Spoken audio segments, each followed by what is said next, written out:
Fala, guys nobre! Eu sou o professor Paulo Valim e em segundos começará a sua aula de Física. Para ficar por dentro de todo o conteúdo publicado em nosso canal, basta se inscrever e ativar as notificações. Você também pode acessar o nosso site para conteúdos exclusivos, exercícios, monitoria, material didático e muito mais. Então, já dê o seu like e bora reagir!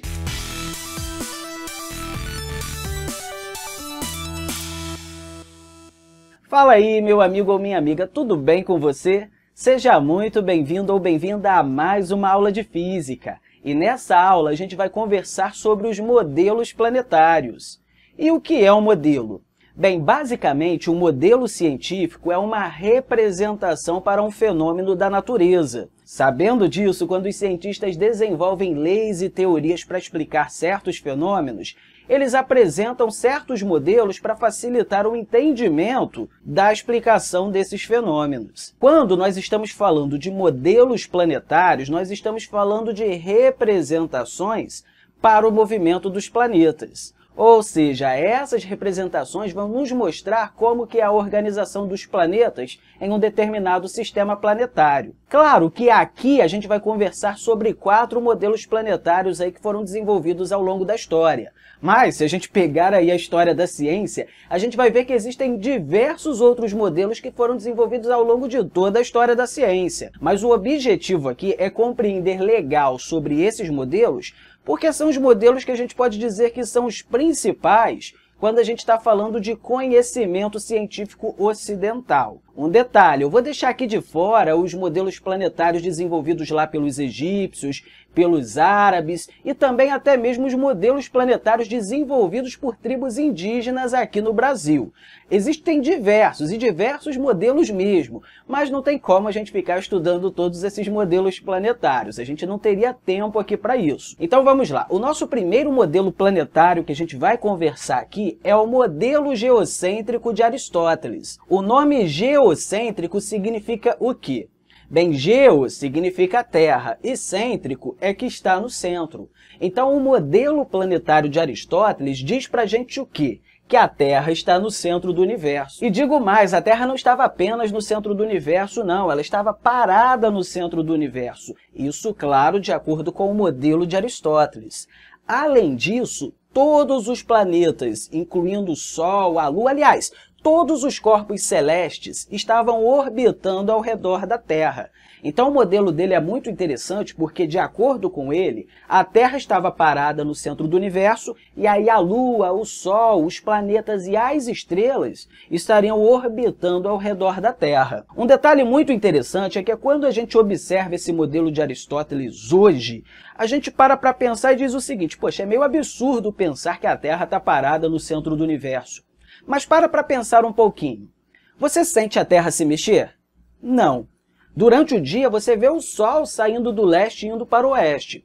À noite, você vê as estrelas se movimentando de um lado para o outro, não é? Assim como os planetas se movimentando de um lado para o outro. Quando Aristóteles, e claro, diversos outros gregos da época, afinal de contas, o Aristóteles se baseou em diversas ideias já apresentadas por outros filósofos, quando eles observavam isso no dia a dia, era fácil perceber que, de fato, a Terra estava parada no centro do universo e que tudo girava ao redor da Terra. Então não é algo absurdo pensar desse jeito, não. Se baseando apenas no que a gente observa no dia a dia, seria fácil pensar que a Terra está parada no centro do universo e que tudo está girando ao redor da Terra. Então percebeu que não é algo tão absurdo de se pensar, certo? Mas conseguiu entender aqui legal o modelo de Aristóteles? Eu acho que é fácil de perceber isso. Inclusive, eu até coloquei para você uma imagem aqui. Repare que a Terra está no centro do universo. Olha, a Terra não é o centro do universo, mas ela está no centro do universo e que tudo está girando ao redor da Terra, incluindo quem? A Lua, depois a gente tem Mercúrio, depois Vênus, depois o Sol, depois Marte, depois Júpiter e depois Saturno. Aí depois de Saturno tinha uma região chamada firmamento, que era onde as estrelas ficavam. Um detalhe, perceba que os planetas que tem nesse modelo é apenas até Saturno, porque os demais planetas não são observáveis a olho nu. Então, na época de Aristóteles, eram esses planetas que eram observáveis e por isso que no modelo dele só tinha esses planetas. Um outro detalhe também é que o universo de Aristóteles era dividido em duas partes. Uma que era chamada de mundo sublunar e outra parte que era chamada de mundo supralunar. Qual é a diferença? O mundo sublunar é toda a região abaixo da Lua. Claro que está aqui na Terra. Inclusive, todo esse mundo sublunar era formado por 4 elementos: terra, água, fogo e ar. E de acordo com Aristóteles, cada uma dessas coisas deveria ocupar o seu lugar natural no universo. Baseado nisso, inclusive, ele dizia que os corpos caíam porque o seu lugar natural era na Terra. Então perceba que, de fato, essa cosmologia apresentada aí por Aristóteles fazia muito sentido, porque explicava diversos fenômenos observados aí no dia a dia. Só tinha um pequeno problema: ele não conseguia explicar o movimento retrógrado dos planetas. Como assim movimento retrógrado dos planetas? Bem, se você todo dia, no mesmo horário, ficar olhando para o céu, para um planeta qualquer, por exemplo, Marte, há um detalhe: os planetas até ali Saturno, como eu já falei, são observáveis a olho nu. Então a gente consegue observar esses planetas apenas olhando com os nossos olhos. Então, se você observar o planeta Marte todo dia, sempre no mesmo horário, você vai perceber que, ao longo dos dias, o planeta vai ocupando certas posições. É como se ele estivesse indo sempre para frente. Mas, no decorrer do ano, se você ficar olhando para esse planeta, você vai ver que, aparentemente, ele vai voltar um pouquinho em relação à posição que ele estava na noite anterior. Isso é muito estranho. É como se o planeta fizesse um movimento progressivo e depois fizesse um movimento retrógrado. Ou seja, voltava um pouquinho em relação ao movimento natural dele. Ou seja, em relação ao sentido que ele estava se movimentando. Esse é o movimento retrógrado dos planetas. Bem, se os planetas realizam órbitas circulares ao redor da Terra, já que o Aristóteles falava isso pra gente, como é que os planetas realizavam esse movimento retrógrado? Não faz sentido, não deveria acontecer isso de acordo com o modelo dele. E isso foi uma grande questão que ficou por alguns anos, pelo menos aí por 450 anos.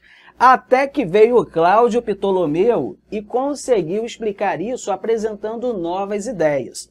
Um detalhe: o Ptolomeu continuou defendendo a ideia de que a Terra estava no centro do universo. Só que ele fez algumas modificações ali no modelo de Aristóteles. Ele apresentou, inclusive, a ideia de epiciclo, equante e deferente. Ou seja, de acordo com ele, os planetas não realizavam órbitas circulares ao redor da Terra.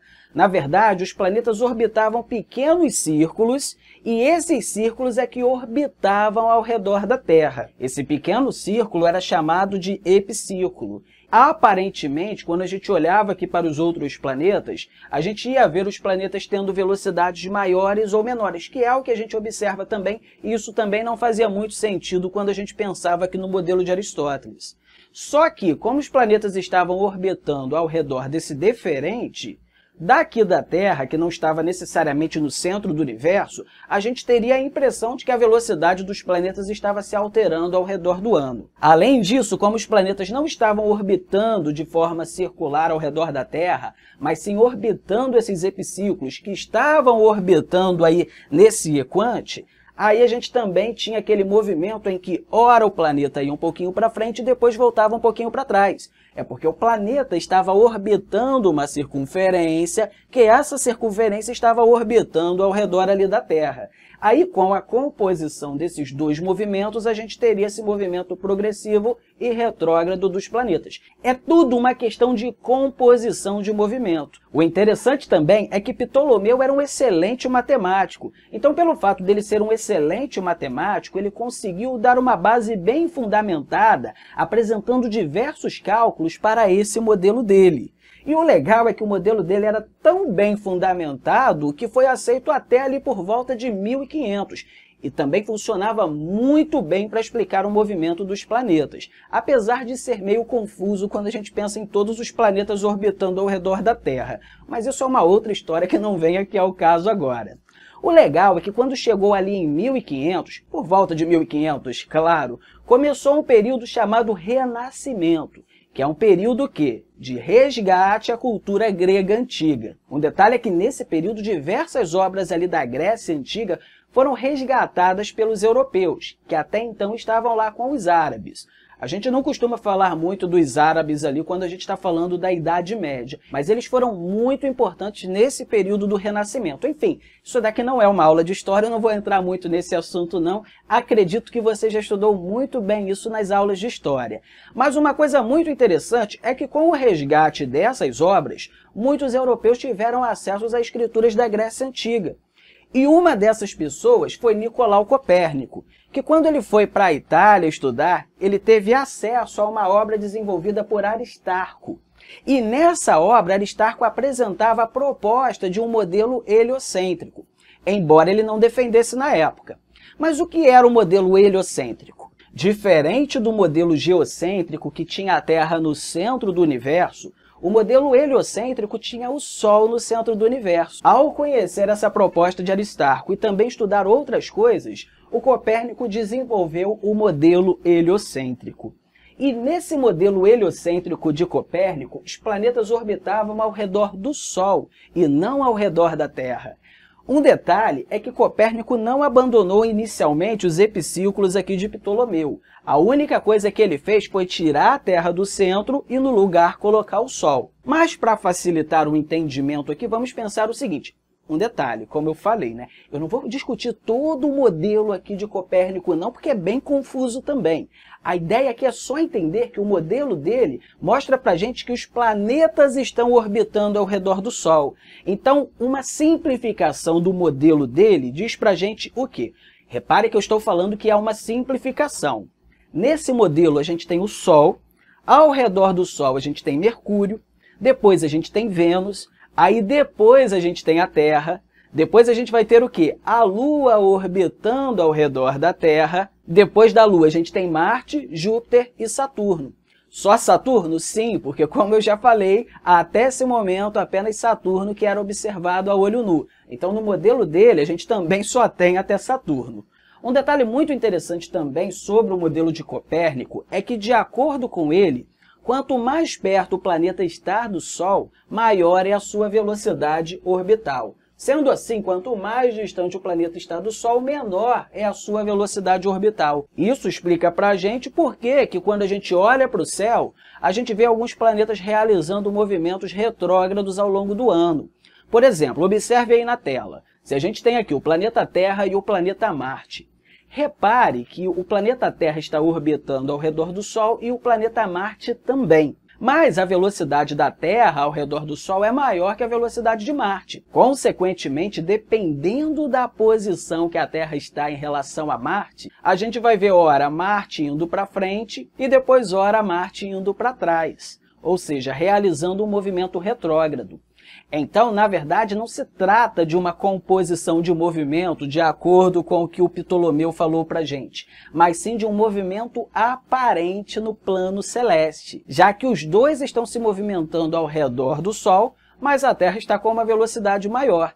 Então, aparentemente, aqui da Terra, quando a gente olha para o céu, parece que em alguns momentos Marte está indo para frente e depois indo para trás, mas tudo se trata apenas de um movimento aparente, beleza? Então, isso é muito interessante aqui para a gente observar do modelo de Copérnico. Um detalhe muito interessante também sobre o modelo de Copérnico é que ele é um marco na revolução científica nessa época, tanto que esse período é conhecido como Revolução Copernicana. Principalmente porque muitas pessoas começaram a defender o modelo de Copérnico. Uma dessas pessoas foi Johannes Kepler. Bem, apesar de Kepler inicialmente ser um pouco contra as ideias de Copérnico, com diversos dados matemáticos que ele recebeu de Tycho Brahe, que era um astrônomo na época, ele fez vários cálculos matemáticos e também desenvolveu o modelo planetário. Só que o modelo planetário de Kepler era um pouco diferente do modelo planetário de Copérnico. No modelo de Copérnico, os planetas continuavam realizando órbitas circulares, mas no modelo de Kepler, as órbitas eram elípticas, e o Sol ocupava um dos focos dessa elipse. Além disso, a velocidade dos planetas se alteravam ao longo de suas órbitas, ou seja, Ora o planeta tinha maior velocidade e ora tinha menor velocidade. Outra coisa que o Kepler também apresentou nesse modelo foi uma relação harmônica entre todos os planetas de um sistema planetário. De acordo com ele, o período de revolução dos planetas de um sistema segue uma harmonia relacionada com o raio médio de suas órbitas. Ou seja, se a gente relacionar ali o raio médio das órbitas com o período de revolução, ou seja, o tempo que o planeta leva para dar uma volta completa ao redor do Sol, a gente vai sempre chegar ao mesmo valor. Isso é uma relação harmônica. Mas Wesley, me explica um pouquinho melhor tudo isso aí. Bem, eu falei com você rapidamente sobre o modelo de Kepler, porque a gente vai ter uma aula apenas para conversar sobre isso, e inclusive conversar sobre as 3 leis planetárias desenvolvidas por Johannes Kepler. E na próxima aula a gente vai conversar melhor sobre isso, tudo bem? A ideia aqui foi apresentar brevemente para você os pontos mais importantes de cada um desses modelos. Como eu falei, nessa aula a gente não conversou tudo sobre cada modelo, porque é muita coisa para conversar. A ideia é apresentar esses pontos principais para, se algo sobre esses modelos aqui cair em alguma prova, o que normalmente não tem acontecido recentemente, você já ter uma noção do que são esses modelos e do que eles falavam, beleza? Então é isso aí, quero deixar aqui para você um grande abraço, tá? Dedicar para você aí bons estudos e falar que qualquer coisinha pode contar aí com a gente, beleza? Então um grande abraço e até a próxima aula! Fala, Gás Nobre! Essa foi mais uma aula maravilhosa aqui no Ciência em Ação. Se você gostou, deixe o seu like. Se você quer mais conteúdo gratuito, veja a descrição do nosso vídeo e se inscreva no nosso canal. Agora, se você quer uma preparação completa para o Enem e vestibulares, conheça agora a nossa plataforma cienciaação.com.br. Um grande abraço e te vejo na nossa próxima aula.